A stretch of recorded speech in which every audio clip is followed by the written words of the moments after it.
Om Swastiastu. Assalamualaikum warahmatullahi wabarakatuh.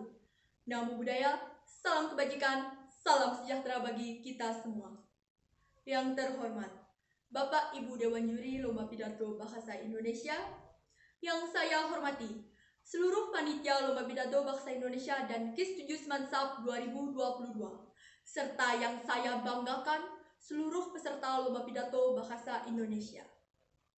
Pertama-tama, marilah kita panjatkan puja dan puji syukur kehadirat Tuhan Yang Maha Esa, Ide Sang Yang Widiwasa. Karena berkat rahmatnya, kita bisa mengikuti Lomba Pidato Bahasa Indonesia dalam rangkaian acara KIS 7 Smansap 2022 dengan keadaan sehat walafiat. Terima kasih saya ucapkan kepada Bapak Ibu Dewan Juri dan seluruh panitia Lomba Pidato Bahasa Indonesia karena telah memberikan saya kesempatan untuk menyampaikan pidato dengan tema Demokrasi dan HAM, Hak Asasi Manusia. Hadirin yang saya hormati, demokrasi merupakan sistem pemerintahan dari, oleh, dan untuk rakyat. Sehingga dalam sistem demokrasi, semua aspek dalam masyarakat memiliki hak untuk membangun dan mengembangkan bangsa. Maka jelas bahwa rakyat memiliki peranan penting untuk mengisi demokrasi. Partisipasi rakyat dalam mengisi demokrasi harus bisa dijamin. Jika tidak, keberlanjutan negara demokrasi bisa saja terhenti.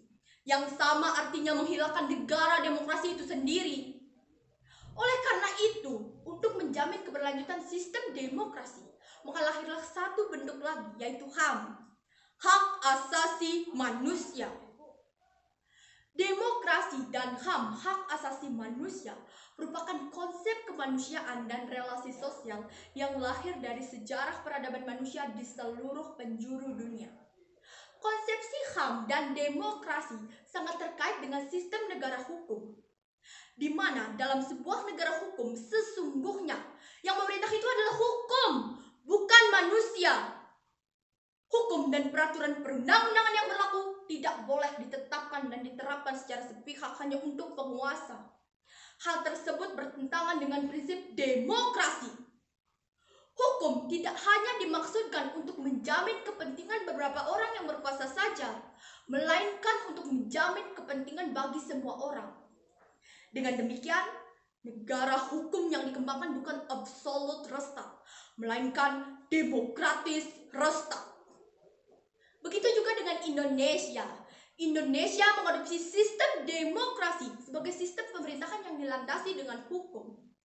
Tujuan negara Indonesia sebagai negara hukum yang bersifat formal itu memiliki konsekuensi bahwa negara berkewajiban melindungi seluruh warganya atas dasar undang-undang dan melindungi hak-hak asasinya demi kesejahteraan hidup bersama. Sebagai negara hukum atau resta, Indonesia saat ini sedang dihadapi oleh permasalahan hukum yang sangat serius. Hukum dan keadilan di masyarakat bagaikan dua kutub yang terpisah, bukan saling mendekat. Keadilan hukum bagi masyarakat, terutama masyarakat miskin di negeri ini, adalah sebuah barang yang mahal. Keadilan hukum hanya dimiliki oleh orang-orang yang memiliki akses kekuatan politik serta ekonomi saja. Sementara masyarakat lemah dan miskin sangat sulit untuk mendapatkan akses keadilan hukum. Bahkan mereka yang kerap kali menjadi korban penegakan hukum yang tidak adil. Tidak hanya dalam penegakan hukum dan HAM, hak asasi manusia yang tidak adil serta lemah.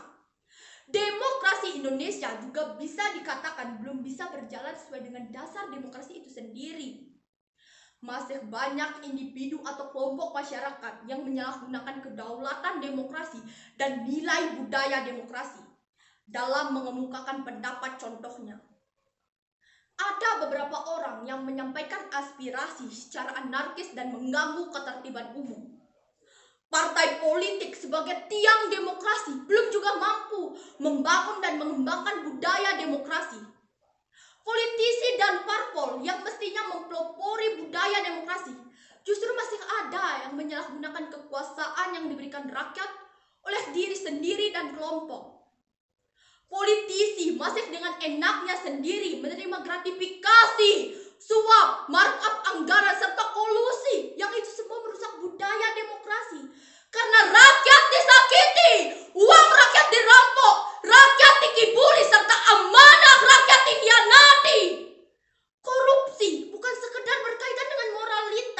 melainkan juga kekuasaan dan kewenangan. Orang yang memegang kekuasaan ada kecenderungan untuk menyalahgunakan kekuasaan atau korupsi. Jika kekuasaan tidak diawasi serta dibatasi, maka dipastikan kekuasaan akan disalahgunakan atau korupsi. Oleh karena itulah, budaya demokrasi adalah membatasi kekuasaan dan harus ada mekanisme kontrol terhadap kekuasaan. Hadirin, demokrasi dan HAM, hak asasi manusia, memang sangat sulit untuk kita junjung, kita pikul, dan kita tegakkan sendiri.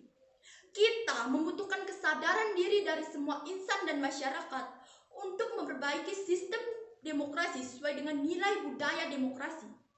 Kita yang merupakan putra dan putri bangsa Indonesia harus berani bangkit, bergerak untuk memperbaiki sistem demokrasi sesuai dengan budaya demokrasi yang adil dan beradab. Melalui tangan dan gerak para pemuda, budaya demokrasi Indonesia baru akan tumbuh berlipat ganda. Hidup budaya demokrasi Indonesia, lawan ketidakadilan. Demikian pidato ini saya sampaikan. Bila ada kesalahan kata, saya mohon maaf. Saya berterima kasih atas perhatian hadirin sekalian. Saya tutup dengan Parame Santi. Om Santi Santi Santi Om.